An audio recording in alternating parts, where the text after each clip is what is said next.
O Paraná é o segundo maior produtor de leite do Brasil, com 12 milhões de litros diários. Desse total, 5 milhões de litros são transformados em queijos todos os dias no estado. Para valorizar e incentivar essa produção, o sistema FAEP Senar Paraná, em parceria com o Sebrae, com o Sindileite e o IDR Paraná, lançou no final de agosto o prêmio Queijos do Paraná, voltado a produtores artesanais e indústrias lácteas. O objetivo é divulgar a qualidade dos queijos produzidos no estado, que vem se comprovando através de várias premiações de produtores em concursos nacionais e internacionais. O lançamento do concurso Queijos do Paraná é o tema da reportagem de capa da revista Boletim Informativo número 1570, que também traz uma reportagem sobre o clima. Em agosto, o sistema FAEP Senar Paraná realizou uma transmissão ao vivo com meteorologistas e especialistas que trouxeram um panorama para a safra 2022-2023 no estado. Esses são os dois temas do episódio de hoje do nosso podcast. Eu sou André Amorim e o Boletim no Rádio começa agora. Bom, e para começar essa conversa, eu quero apresentar as convidadas desse episódio, começando pela Luciana Matsuguma, que é técnica do Departamento Técnico do Sistema FAEP Senar Paraná. Bem-vinda, Luciana. Olá, André. Obrigada pelo convite. E também a Ana Paula Kowalski, do Departamento Técnico Econômico aqui do Sistema FAEP Senar Paraná. Tudo bom, Ana? Tudo bom, André. Bom, no último dia 31 de agosto, foi lançado em Curitiba o Prêmio Queijos do Paraná, uma iniciativa que visa valorizar e incentivar a produção queijeira no estado. Luciana, foi um evento bastante prestigiado, realizado no mercado municipal, contou até com a presença do vice-governador do estado. Qual que foi a inspiração para a criação desse prêmio? Então, o estado do Paraná, ele é o segundo maior produtor de leite, com 12 milhões de litros de leite por dia. E desses 12 milhões, 40% dessa produção é destinada para a produção de queijos. E por isso que o grupo gestor, que o Sistema FAEP Senar faz parte junto ao IDR, Sindileite e Sebrae, idealizaram esse projeto. Seria uma forma assim de agregar valor a essa produção leiteira aí que está transbordando, vamos dizer assim? É isso mesmo, é tornar conhecido esses queijos que são produzidos hoje no estado, né, porque é um prêmio exclusivo para o estado do Paraná, que são produzidos no formato artesanal e industrial. E Lu, conta um pouquinho para a gente como foi a organização dessa premiação, porque é uma iniciativa inédita aqui, né? É isso mesmo, André. Na verdade, esse grupo gestor começou a estudar e planejar como é que a gente poderia trabalhar, né, a avaliação desses queijos e como é que a gente poderia tornar conhecidos esses queijos. Então, a ideia de criar esse prêmio foi para que esses queijos que estão aí espalhados nesses 399 municípios possam vir se tornar conhecidos, sejam eles artesanais, né, realizados por produtores rurais, né, mestres queijeiros, e mestres queijeiros também da indústria, né, que a gente também tem uma variedade muito grande aí de queijos.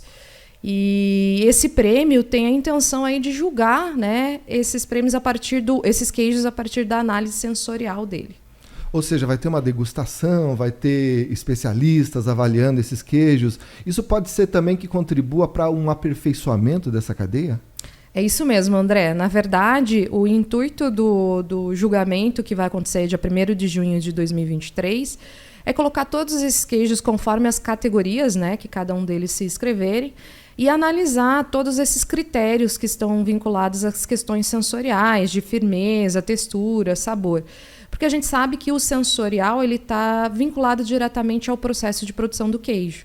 Então, esses especialistas, né, que vão passar por um processo de capacitação e alinhamento, vão dando essas orientações, né, de alterações, de melhorias que podem ser realizadas no seu processo de produção. E a gente sabe que existem assim uma infinidade de tipos de queijos, né? Queijos um muito diferente do outro. A gente consegue ver no Paraná que tem alguma predominância, não sei, o mussarela ou o queijo colonial, algum tipo assim que predomina no estado, na produção dos paranaenses?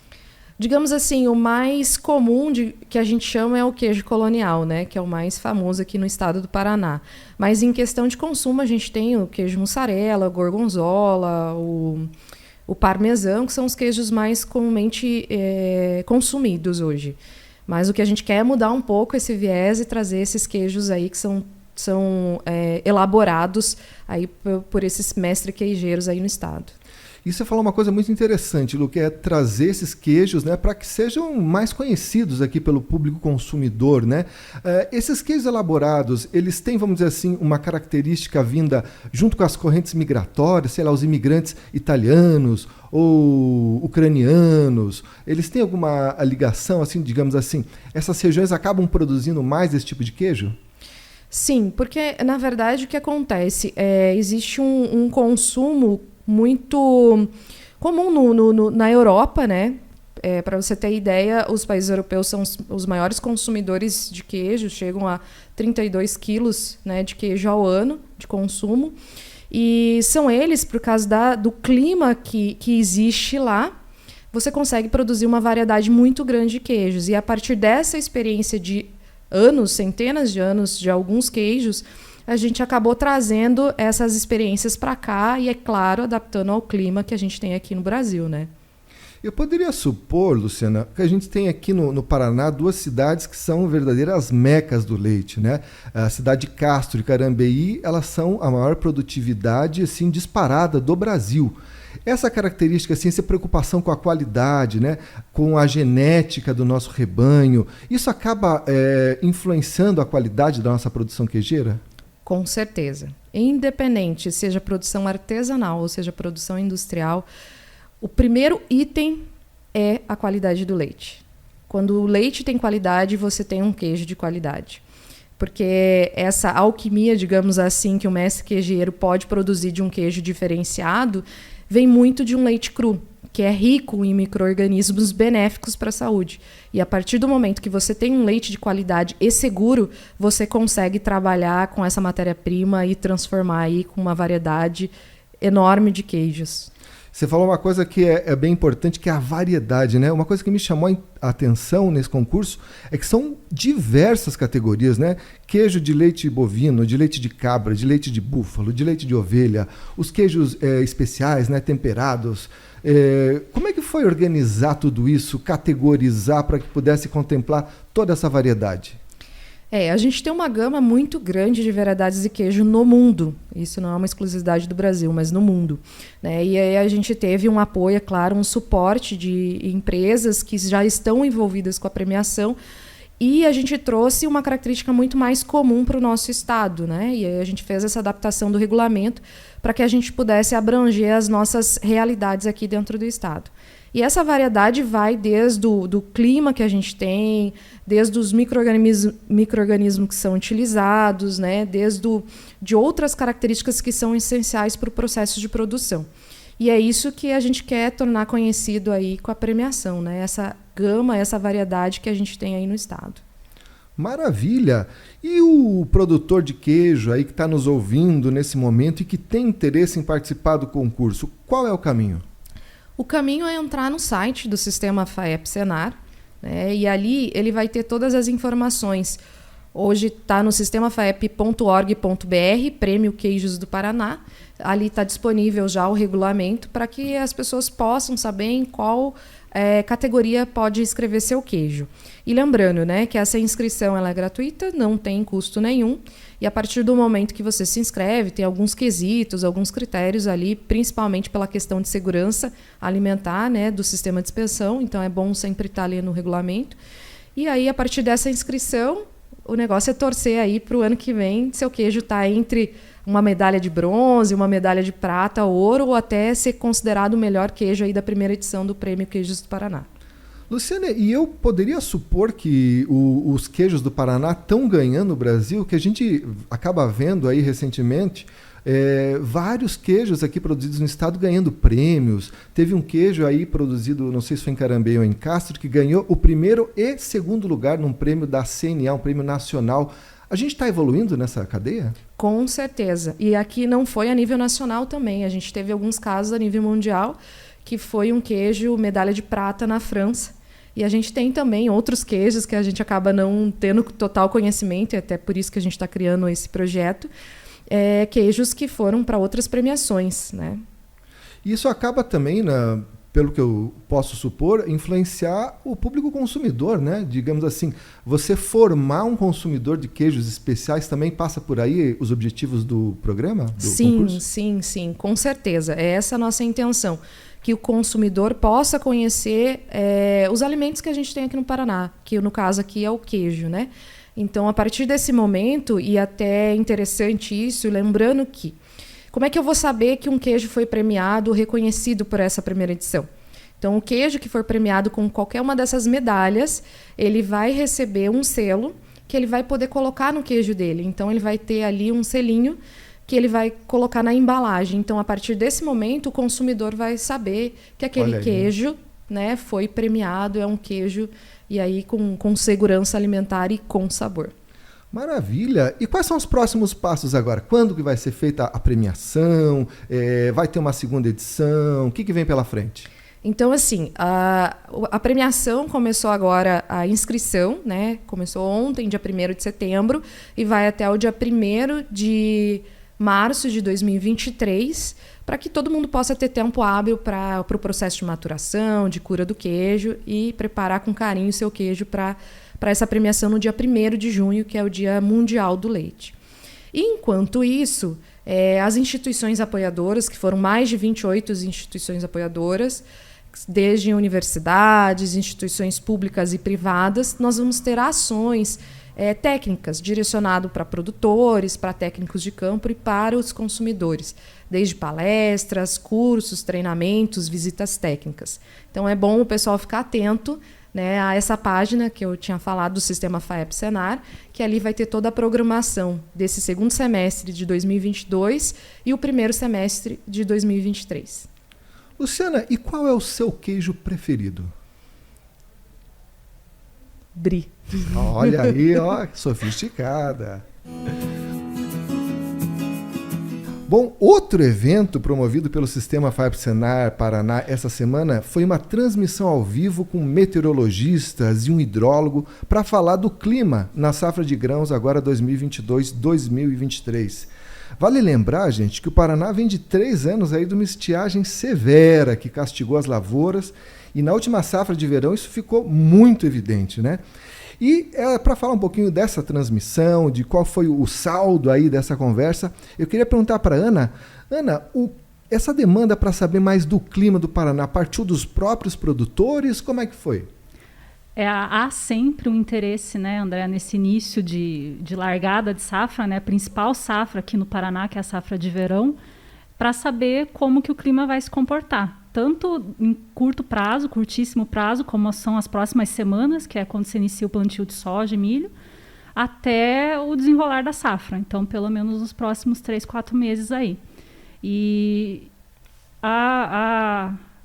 esse cenário que você citou de 3 anos de seca, de perdas expressivas, tanto em safra de verão quanto em safria, também aumentam ainda essa expectativa, né, para o clima na próxima safra. E a gente sabe que o produtor não pode mudar o clima, mas ele pode se proteger da falta de chuva ou do excesso de chuva, né? Uma vez alertados do que vem pela frente, o que os produtores podem fazer? A maior parte da produção, né, nacional e também paranaense, que é a de grãos, está a céu aberto. Não há muito controle que você possa fazer quanto à disponibilidade de água, a não ser os sistemas irrigados, né, que ainda são poucos por aqui. Mas o produtor, sabendo da perspectiva de chuvas, né, pelo menos para o início do plantio, ali naquele período que ele precisa de uma umidade para a semente germinar, começar a se desenvolver, e também sabendo que o clima vai continuar sendo instável, então com a laninha ainda predominando até o final do ano, ele pode sim adotar algumas estratégias. Então, as cultivares, a maioria de hoje são adaptadas, né, a ter um melhor desempenho, mesmo em condições climáticas desfavoráveis, mas que o produtor realmente procure aquela que é indicada para que tenha um melhor desempenho ali na sua microrregião. Além disso, escalonamento de plantio é uma forma dele se defender, digamos assim, dessa variabilidade, porque a laninha ela tem como um dos principais efeitos a irregularidade de chuvas. Então, chove muito em determinado período, estia por um período mais alongado, então essa inconstância acaba sendo um grande problema para a safra. E quando ele escalou no plantio, ele garante que não vai perder toda a produção caso essa estiagem atinja um período que a planta demanda muita água. E, além disso, cultivares de ciclo médio, né? As cultivares de ciclo mais curto, elas têm pouco tempo para se recuperar de qualquer evento adverso. E as de ciclo mais longo, por sua vez, ficam muito expostas por muito mais tempo a qualquer intempérie. Então, as de ciclo médio são uma opção mais adequada, digamos assim. Eu posso supor, Ana, que fora da porteira, né, um cenário como esse de instabilidade seria assim uma decisão central do produtor contratar o seguro rural? O seguro a gente tem sempre disseminado e levado a importância dele como uma ferramenta de gestão de risco. Então, se ele não consegue evitar que o clima vai ser desfavorável, vai causar alguma perda na lavoura dele, pelo menos ele garante que terá indenização e que terá dinheiro para conseguir plantar a próxima safra. Então, essa é a premissa básica que a gente tem difundido. A FAEP, o sistema FAEP-Senar sempre defendeu, né, a subvenção econômica para o seguro, então recurso para isso.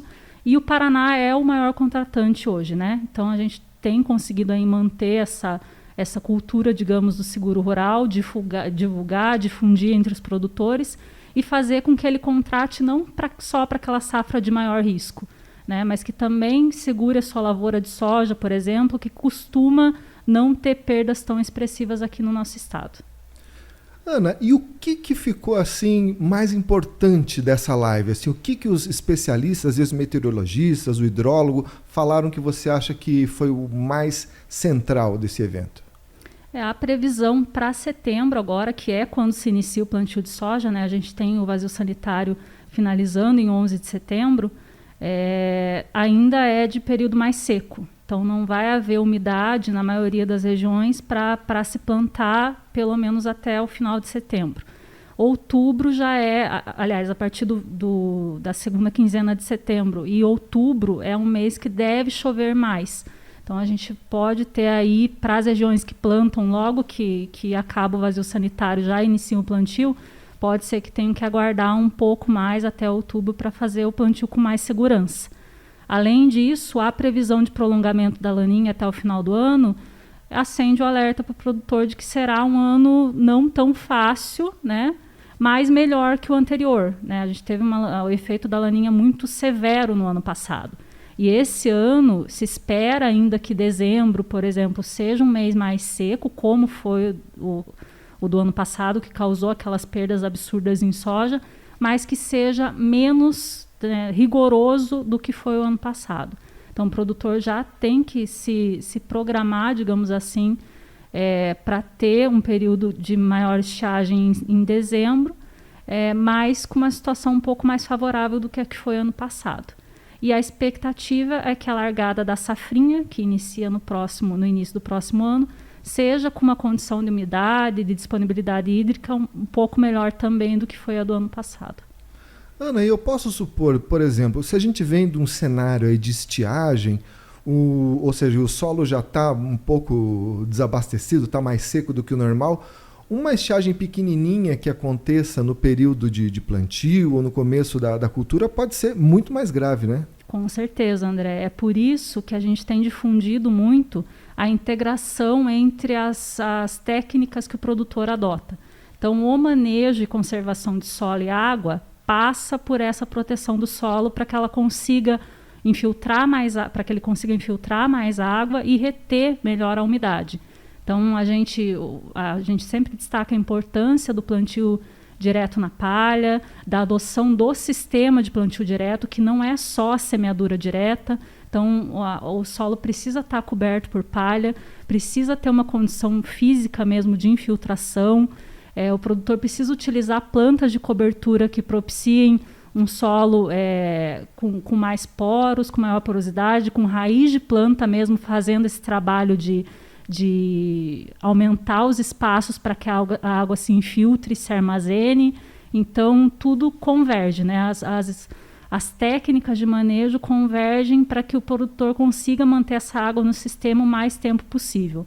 Se um solo estiver descoberto, com sucessão de culturas, sem uma inserção de uma outra cultura com potencial de raiz para esse solo, realmente a gente tem uma maior dificuldade de manter a umidade do solo. E tem regiões que vão sofrer mais do que outras com essa instabilidade causada pelo Laninha? O Paraná, de uma forma geral, é uma zona complicada quando se tem essas entradas de frente fria e mesmo a ação da Laninha, né? A região toda, centro-sul, sofre muitos efeitos da Laninha. Mas o que a gente observou ano passado, né, o que se observa, é que a região oeste, norte do Paraná costumam ser as mais afetadas, né? Para o centro-sul, região dos Campos Gerais, a gente acaba tendo uma condição um pouco mais amena, mas, de forma geral, o estado todo acaba sofrendo, né? A Laninha ela não tem ação pontual, ela acaba afetando o clima de uma forma muito extensa, e não só no Brasil, mas em todo o globo, digamos assim. Perfeito. E lembrando aí, ouvinte, se você tiver interesse, você pode assistir essa live no YouTube do Sistema FAEP, que lá está lá, para quem tiver interesse, lá ela vai ficar lá permanentemente. Então, o nosso endereço lá no YouTube é o Sistema FAEP. Bom, nós vamos ficando por aqui. Quero agradecer muito a Luciana, a Ana Paula pela presença e falar para você, ouvinte, se você tem interesse em ouvir outros episódios desse programa, você pode encontrar no nosso site, que é o www.sistemafaep.org.br. Lá você também encontra os links para as nossas redes sociais. Você pode escutar esse podcast no Spotify e no YouTube e também no nosso aplicativo de celular, que é o Sistema FAEP. Tá bom? Muito obrigado e até a próxima!